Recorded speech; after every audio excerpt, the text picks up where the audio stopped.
我给大家慢慢建立一个观念，因为后面我们会开始用到，好消渴的时候就会用到。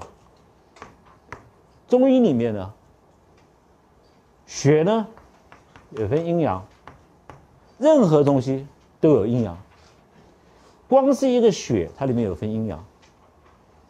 血的阴呢，就是血球。你的观念里面就是西医讲的血小板啊、红血球啊，就这样。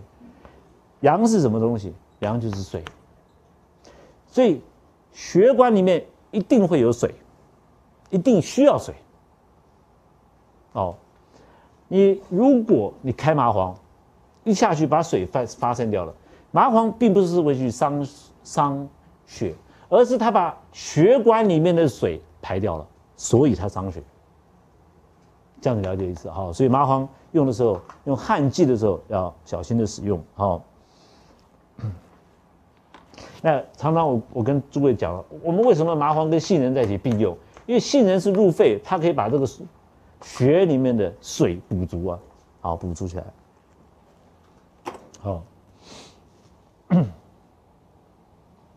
好，这里呢，如果这个病人呢吃了灵甘五味姜辛半夏细辛汤以后，好加杏仁汤以后呢，面热如醉，这是胃热，上冲熏其面，好，脸红红的，好，这个时候加大黄。